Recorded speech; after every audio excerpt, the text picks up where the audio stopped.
Hey, what's up you guys, it's Ruthie and welcome back to my channel. And today's video, oh I know, earthquake shaken, we are going to go into chapter 16 of Killing Mr. Griffin by Lois Duncan. With that being said, after this chapter is over, we will only have 3 chapters left of this entire book, and then we will be completely done with the whole thing, which is amazing how fast we have gone through the last few books, and how many we've actually read this year. Like, wow, like it amazes me how far I've come with being able to produce so many videos and be able to read so much for you guys and stuff, and I'm just so blessed to be able to do it and get this content out for you guys. So let's keep on reading. This video may contain sensitive topics and foul language. If you do not wish to continue, please click off of the video now. You have been warned. Chapter 16. The Sunday paper carried the complete story. Terrible, Mr. McConnell said. Utterly unbelievable. What kind of maniac would do such a thing? What sort of motive could there have been? The man wasn't carrying anything of value. All that was missing when they found him were a couple of dollars and a Stanford class ring. His poor wife, Mrs. McConnell exclaimed. With a baby coming, how dreadful this is for her. It says the funeral will be on Tuesday. You will be going to it, won't you, Sue? No, Susan said. Mom, I just can't. She could not shift her gaze from the photograph on the front page. The picture was not a recent one, for it had lacked a mustache and devoid of his protective camouflage. The mouth looked young and oddly vulnerable. What could not be denied? Where were the eyes? Susan had looked into those cool, challenging eyes 5 mornings a week for the past school year. Good morning, class. Good morning, Mr. Griffin. Sue, dear, her mother said, I know how you feel and how hard it must be for you, but I really feel you ought to go. It's bound to mean something to his wife to see his students were fond enough of him to turn out for his funeral. Perhaps Dad and I should go with you. After all, Mrs. Griffin was here in our home just the other night. Does it say how he was killed? Craig asked with interest. They're doing an autopsy. There were bruises on the body, but no other signs of violence. Mr. McConnell was scanning the story. He had a history of heart-related problems, so they think it's possible he suffered coronary arrest. This says police were led to the discovery of the body in a secluded area of the Sandias by a girl named Lana Thurnbolt. She had a former boyfriend who used to go hiking in the area. Yesterday, she was up there with her fiancé for a picnic and found a medicine vial with Griffin's name on it. And a few yards away, a patch of newly turned earth. She reported this to the police, who investigated it and found was a grave. Do you feel real bad, Sue? Kevin asked respectfully. I never knew anybody who got dead. Of course she feels bad, his mother said, putting her arm around Susan's shoulders. It's a tragic thing. I just pray whoever did this will be caught and punished to the full limit of the law. I will be right back. Sorry about that. Let's continue. The one clue they mention is a blue windbreaker that was wrapped around the body, Mrs. McConnell said. It was a man-sized small. It says Detective James Baca, who is in charge of the investigation, said there were no identifying marks on the jacket. It came from Sears. Millions of people wear these things, Baca said. We ought to send flowers, Mrs. McConnell said. The shops will be closed today, but I'll order some in the morning. She gave her daughter a squeeze and released her and went over to the stove. How many eggs? How many want eggs this morning? John, I want to talk with you about something, Paula, Garrett said. Jeff has been up since dawn working out in the garage on Mark Kinney's car. So, her husband grunted. Tear yourself away from the income taxes and listen to me a moment. This is Sunday. Jeff's one day to relax. He has practice tomorrow, and Tuesday and Wednesday night is the last day of the tournament. So, John, Garrett said again, Jeff never misses practice. I know. That's just my point. He throws himself so hard into his sports, he needs to get his rest when he can. Mark takes advantage of their friendship to a point where it's disgraceful, and as far as I can see, Jeff never gets anything back from it. It's all give on one side and all take on the other. You worry too much, John, Garrett said. What's this about Mark Kinney's car anyway? I didn't think the kid had a car. If he's got his own wheels, how come Jeff drives him around all the time? Mark just bought the car, or I guess he did, Paula said. It's a beat-up old thing, purely second-hand. He and Betsy came over in it yesterday afternoon and drove it straight into the garage. Jeff says he's going to help him fix it up, but there's no helping about it. Mark got a phone call from some girl a couple of minutes after he got here and took off immediately. Now this morning, Jeff's out here painting the car all by himself, and it's not even his. Jeff likes working on cars. He had some other kid's car out there for a while last month. You didn't hit the roof over that? No, I didn't, because Greg Dart was out there with him, working right alongside him, and besides that, he paid Jeff for his work. You can be sure Mark isn't going to fork over a penny. I bet Jeff's even buying the paint. They've been friends for a long time, Paula. I know, Jeff's mother said. I can remember the first time he brought Mark home with him. I thought then that their friendship couldn't last a week. That weird little weasel of a boy and our Jeff, why? They had nothing in common. Jeff would be out back shooting baskets and Mark would be slouching against a tree, staring off into space like he was half asleep. I thought Jeff was just being kind because the boy was new in town and didn't have parents. Well, likely he was, her husband said, and I think it shows the goodness in Jeff that he's continued to help the kid. From the things Mark's let drop when he's been over here, I gather he's got no kind of home life. He's got an uncle who beats him and an aunt who won't fix his meals. The only nourishment he gets comes from that greasy spoon diner. Excuse me. Or out of our refrigerator. No wonder he's attached to himself, to a solid, well-adjusted guy like Jeff. It's his anchor in life. Maybe so, Paula said more slowly. I could be overreacting. It's just that I've never been able to get really fond of Mark. He and Jeff are together so much, and he's in and out of here every day, and he's polite enough, but I don't feel I know him at all as a person. Do you? I never thought about it, John Garrett said. Maybe there's not much there to know. The kid's a shadow of Jeff trailing along his footsteps. It's kind of pitiful, actually, since he'll never be able to begin to measure up to him. You can tell he's got a crush on Betsy, but what girl would look twice at him with Jeff around? It's sort of sad.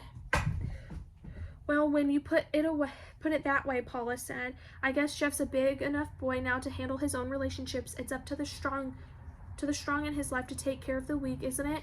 And our boy's pretty special. Darn right he is, John Garrett said, turning back to his tax return. All you have to do is open the paper or pick up a magazine and you'll see a bunch of messed up kids in trouble. It makes you wonder where the parents are while all that's going on.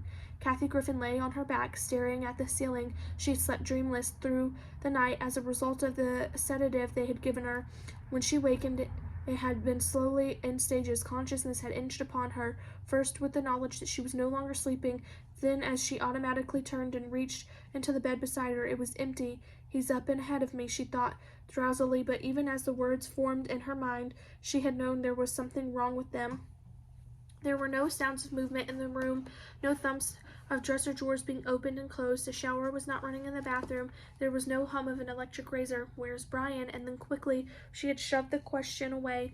I will not ask myself now. I'm not ready to think about that yet. Desperately she tried to shove herself back into the safe cocoon of oblivion, but it had sealed itself behind her. I must sleep. I have to sleep some more.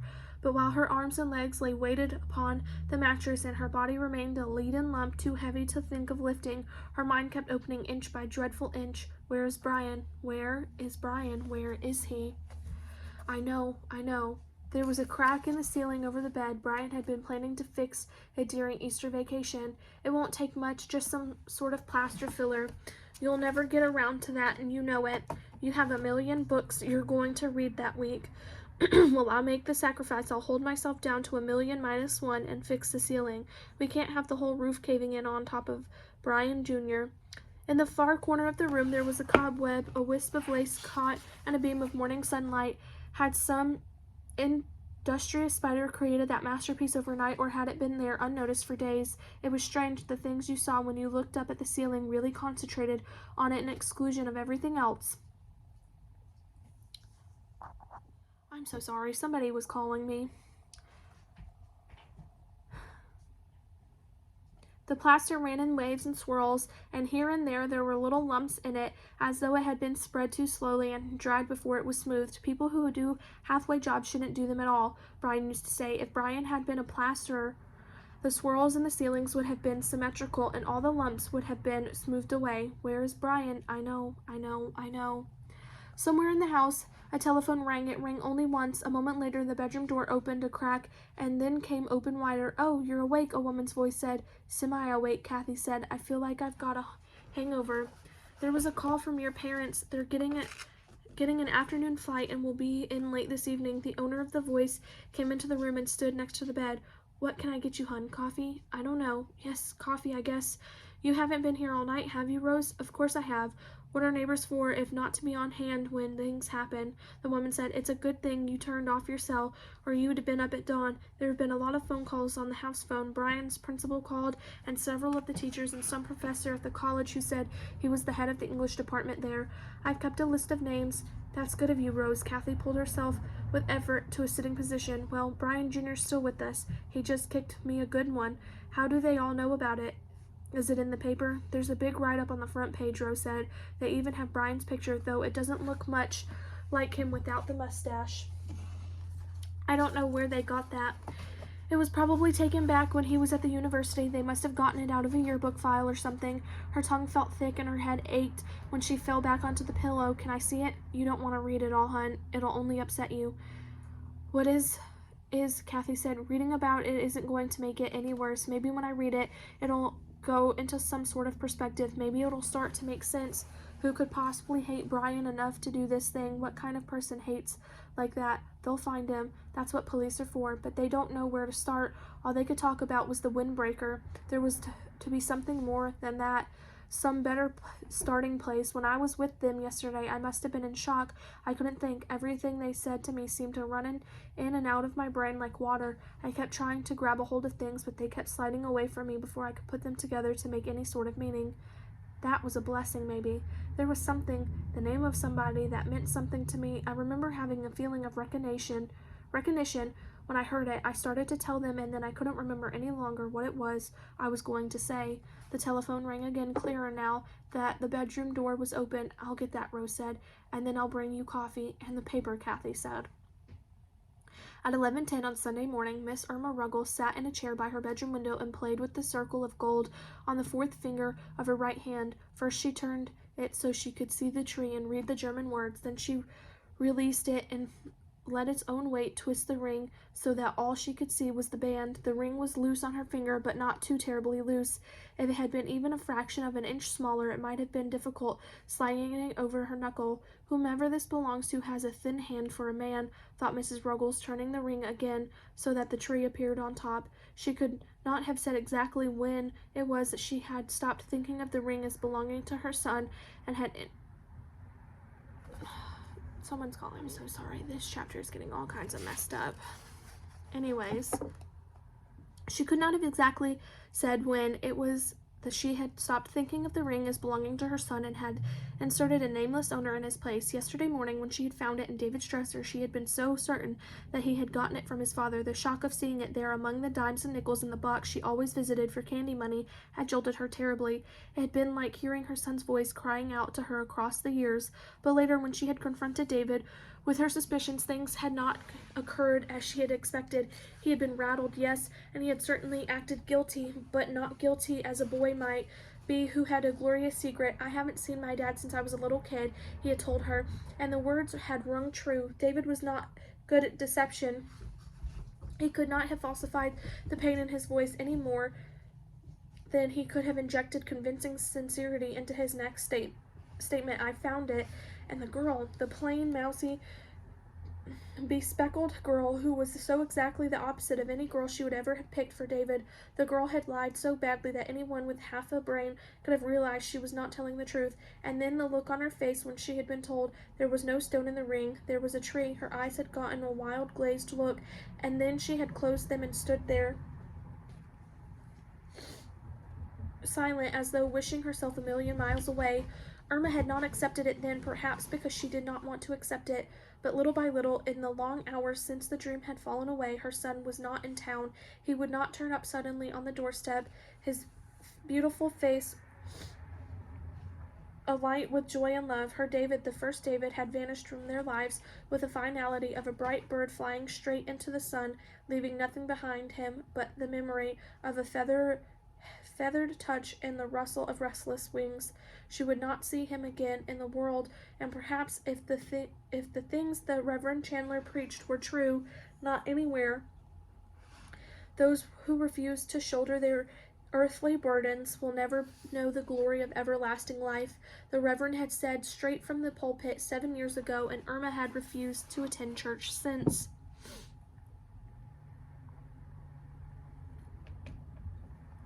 This had upset her daughter-in-law terribly. "He didn't mean anything personal, Mother Ruggles," she had said. "My goodness, with the hundreds of people he has in his congregation, he can't stop and worry about the effect every single thing he says will have on every one of them. How's it going to look if you stop attending services with David and me? People will think I won't take the trouble to bring you." "They won't think that," Irma had told her. "They know how responsible you are. Just tell them I'm feeling poorly every Sunday. I'm an old woman. When you get old, you can feel poorly whenever you want to." She had meant this as a little joke, but her daughter-in-law had not found it amusing. The fact was, she was seldom found anything amusing. Irma was sure that was one main reason why Big David had left her. The winds of freedom are filled with laughter. But now she was wondering. She knew that lately concentration became more difficult when you grew old. The thing she wanted to think about now was the ring. If David had not found it and had not gotten it from his father, then where did it come from? He was not going to tell her, that was evident, and his refusal was a challenge to her innate stubbornness. This morning he had come to her again, scrubbed and shining, dressed in his church clothes, as handsome as his father, and had ever as a boy, and he said, "Graham, please let me have it." "Have what?" she asked with feigned puzzlement, knowing that his mother was right in the next room, and wondering if he would mention it in her hearing. He wouldn't. "You know," he said in a low voice. "Graham, look, it's really important to me. You don't know how important it belongs to somebody, and I have to give it back to him." Excuse me. "To who?" "You don't know him, Graham. His name wouldn't mean anything to you. Where are you keeping it? If you'll get it for me, I'll—" "David, aren't you ready yet?" His mother had called from the living room. "We're going to be late and have to sit in the back." And so he had gone, glancing back at her with a pleading, worried look as he left, and she had experienced a subtle shift in her own emotions. David was honestly upset as she had ever seen him, and the girl had been also. There was something very wrong with her somehow. Where had the ring come from, and why was it so important? She was back to the beginning again. She turned the ring slowly on her finger, staring at it. Through the answer might suddenly appear interspread with the words of German. Could David have stolen the ring? Such a thing was hard to imagine, but young people today did seem to be under all kinds of intense pressures, and drove them to do strange and unpredictable things. Davy didn't have much spending money, and now that he was beginning to date, this might be suddenly important. At the time, common sense told you that if you were going to steal for money, there were all sorts of things more marketable than a college ring. Lost in contemplation, Irma Ruggles did not hear the front door open, only the sharp click as it was shoved closed. Could time have passed so quickly? She glanced up, startled. "Davy," she called. "Is that you?" There was no answer. "Davy," she said again, turning to face the figure that had appeared silently in the bedroom doorway, and then she stopped, bewildered. Her hands rose with a jerk that sent the ring sliding off her finger into her lap. "Why, you're not Davy," she said to the boy with the funny eyes. That is the end of chapter 16. I will see you guys in the next video. Bye.